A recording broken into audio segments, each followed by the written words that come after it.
अस्सलाम वालेकुम नाजरीन, मैं हूं आपकी अपनी ज़रीना यूट्यूब चैनल पर ज़रीना खातून। आज हम आपके लिए लेकर आए हैं अनारदाने की चटनी। ये देखें, अनारदाना हमने लिया है 50 ग्राम। उसके लिए जो सामान है, खुश्क पुदीना, हरा धनिया, ज़ीरा 1 चमचा, गोल साबुत मिर्च 10 अदद, लहसुन के 5 अदद जोए, नमक का 1 चमचा। इस चटनी को हम फ्रिज में महफूज करके रख सकते हैं। तकरीबन 1 या 2 महीने जितना भी आप चाहें इसे इस्तेमाल कर सकते हैं। इसे बनाने का तरीका अब मैं शुरू करती हूँ। अनारदाने को हम भिगो देंगे 10 से 15 मिनट तक, और ये गोल मिर्च को भी हम भिगो देंगे। उसके बाद इन्हें खुंदी में कूटेंगे। देखिए, मिर्च को हमने अच्छी तरह से कूट लिया है। अब हम अनारदाना भी इसी तरह से कूट लेंगे।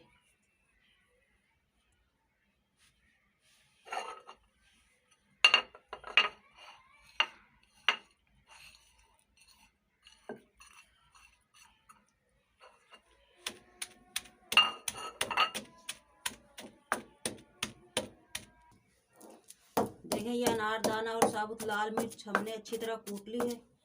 अब हम इसमें कूटेंगे पुदीना, हरा धनिया, लहसुन, ज़ीरा।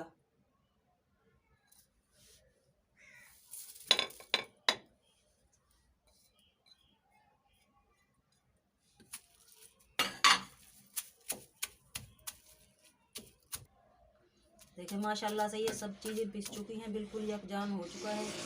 अब हम इसे पकाने के लिए निकालेंगे।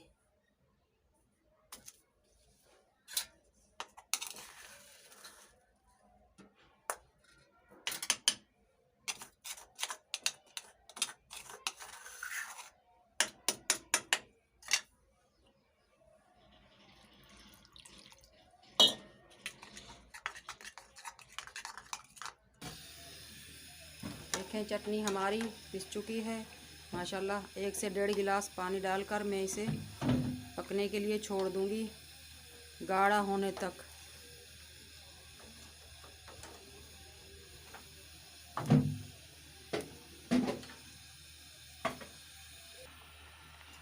देखिए, चटनी हमारी पकना शुरू हो गई है।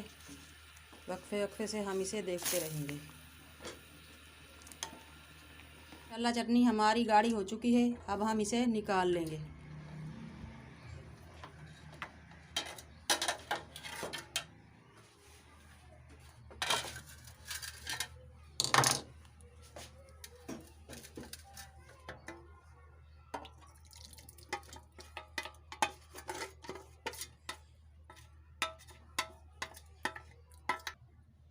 देखिए, माशाल्लाह चटनी हमारी बिल्कुल तैयार है। इसे हम पकोड़ों, समोसों और फ़िश फ्राई के साथ भी खा सकते हैं मज़े से। बहुत जायकेदार होती है ये। दरअसल ये हमारे अब्बू को बहुत पसंद थी। वो खुद अपने हाथ से ये चटनी रमज़ान में पकोड़ों के साथ खाते थे, इसीलिए ये मुझे बचपन से ही पसंद है। बहुत अच्छी बनती है, बनाइएगा ज़रूर, ट्राई कीजिएगा। रेसिपी अच्छी लगे तो बताना ज़रूर कमेंट में। अल्लाह हाफिज़, मिलते हैं अगली वीडियो के साथ।